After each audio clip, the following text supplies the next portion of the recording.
Hola chicos, so here we are talking about something we already know something about, how to describe people and things with estar. So we're going to add a layer to what you already know about this. What you do know is that estar translates as to be. And I'm going to change it up to red to make it stand out a little bit. Ooh, make it bold. Oh, phenomenal. All right, so estar translates as to be. We're being very specific, however. Not ser. Ser, you know as well, means to be. Soy, eres, es, somos, sois, and son are the forms. That's for what we are and where we are originally from. Estar, to be, talks about how we are feeling. So it's for feelings. We're going to add on the layer of conditions today and locations, where we are located. So an example of a feeling. Yo estoy muy bien. That's how I'm feeling. Conditions might be something like yo estoy cansado. I'm tired. We're going to use that as an example later. Locations being where you are right now. So estoy en la escuela or estoy en casa. I'm at school. I'm at home. Mi tarea está en casa. My homework's at home. All right, something along those lines. So where things are located and how we're feeling. So we have said so many times for how we feel. Whoops, not fell, but feel. And where we are. Ha ha. That's right, where we are. We will always use the verb.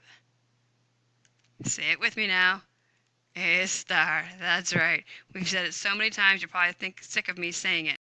For how we feel and where we are, always use the verb estar. Exclamation point there. So that's kind of a big deal to us. That is the premise of this verb. And that little rhyme is going to make our lives a little bit easier down the road. So let's talk more about what we already know. We already know how to conjugate estar. We know that estar is not a regular verb. It is not an AR verb. It is irregular and it does its own thing. Starting off with the yo form, which should be esto, but we know it's not because we add a y. Estoy. Here's the to form of the verb. We've got estás. So what makes it different is we're adding that accent mark in where there would not normally be one. All right. Go on over here to the la usted version of the verb. Está. Once again, adding in an accent mark where we wouldn't have one.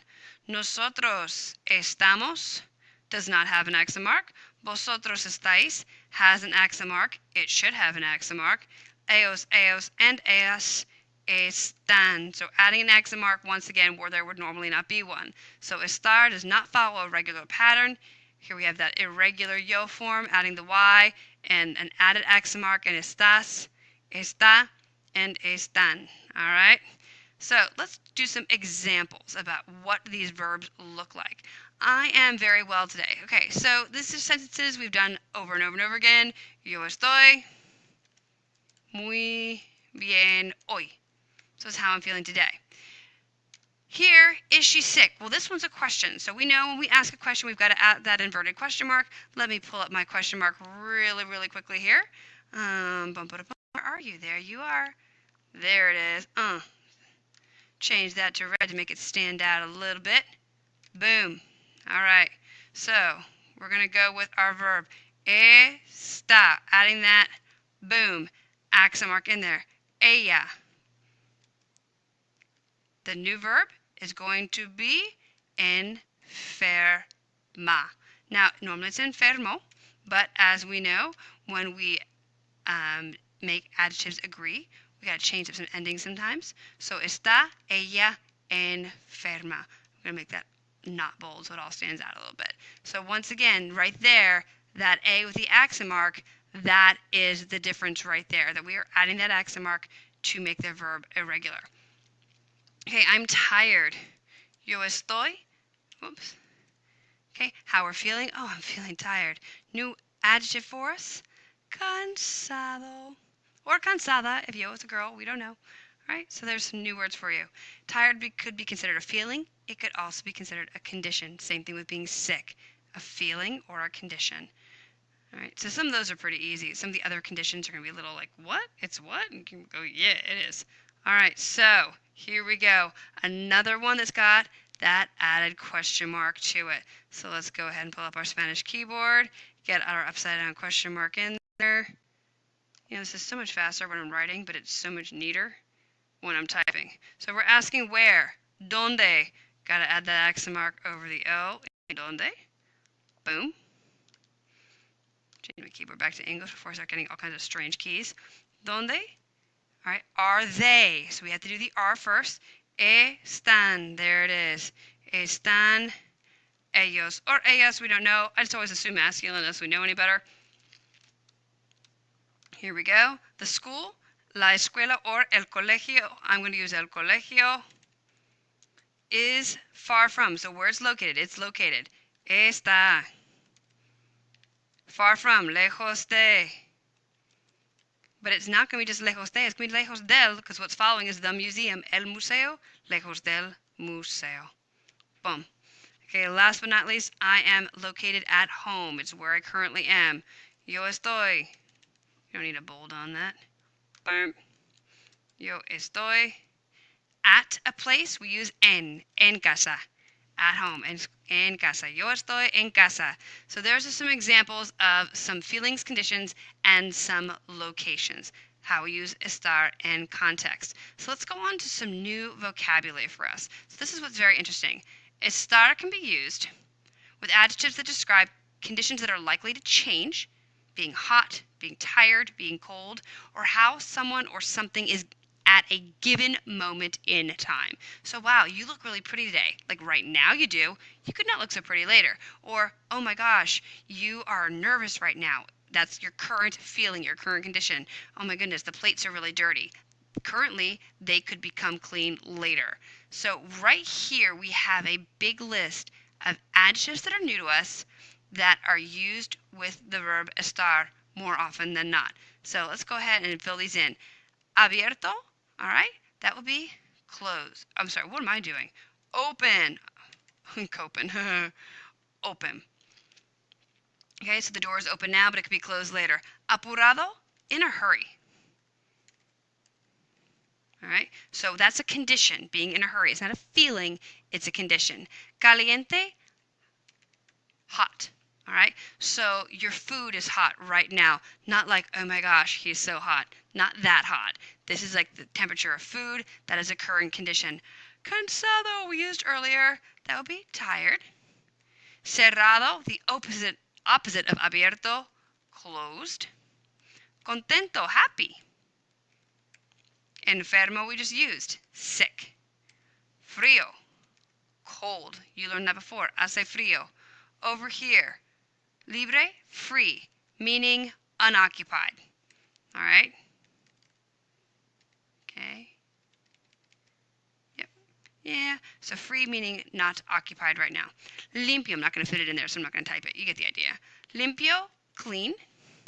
Loco, crazy. She's being crazy right now. Nervioso, nervous. Ocupado, busy. So it's like, wow, I'm so busy right now. But you might not be busy later. Sucio, dirty. Okay, so like a car being dirty, or the plates being dirty, or your clothes being dirty, or your shoes being dirty. God forbid the shoes would be dirty, not the white shoes. And last but not least in this list, triste, sad. So that's a large list of vocabulary. That's some stuff you really have to get on memorizing, because once you remember these, it's so much easier to recognize how they're used later on down the road. So let's do some examples. I got a couple here. We're going to do some practice with these. Okay, here we go. The water is hot. So let's start down here. The water is el agua. Is, we just said, we are going to use forms of estar with these. Okay, el agua está caliente. All right, so these all use right here forms of estar. Change the font size on me. Okay, but the drinks, okay, so if the water's hot, but the drinks are cold, all right? Las bebidas are, it's what their current condition is right now. That's going to be están. And then what are they going to be? Frío. We're going to add that accent mark. Boom. Over that I in frío. Oh, really? Is frío okay? No. So besides the fact that it changed my font size on me, and I'm going to fix it right now, something's not quite right here. We got to change something up a little bit.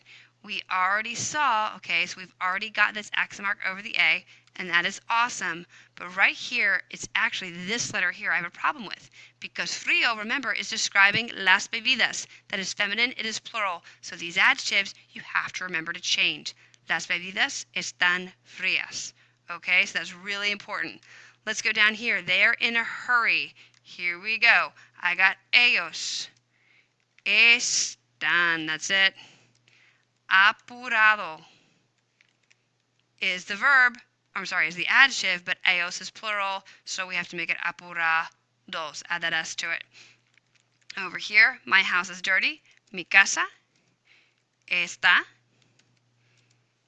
Sucio is the adjective, but we're describing mi casa. Mi casa is feminine. Sucia. There it is. All right. Now, guapo is an interesting adjective because guapo means good looking, which could be a form of ser. You could say, woo, you're very guapo. Tú eres guapo. Fantástico. Okay. But right now, we're saying that this person looks pretty or looks good looking right now. So you can use estar with like bonito and guapo. That is indicating that you look that way right now. Like you got dressed up and you look really nice right now in this moment. All right. So we're going to use tú. Okay, add that accent mark over the U and tú. Boom. There it is. Yay! All right. Tú estás. Okay, muy bonito or bonita. I'm going to go with bonita. I'm going to assume it's a girl, but who knows? It could be a guy. Tú estás muy bonito hoy. And I use that I use that exclamation point at the end, so that means what's got to happen in the beginning here, friends. We got to add that upside down in the beginning as well to have balance. All right. Last but not least, the theater is closed. All right. El teatro. We're talking about its current condition. Está. The word is cerrado, but once again, we're describing a teatro. Does that agree? Masculine, masculine. Okay, that one does. So there we have it. That's a lot of stuff. The biggest thing that we're going to struggle with is this right here. It's these vocabulary words. The closer or the sooner you memorize them, the easier your life will be later on down the road. So there we have it. Describing people and things with a star. We're adding on more conditions to our already known feelings and locations. I will see you in clase if you have any preguntas. Hasta luego, chicos.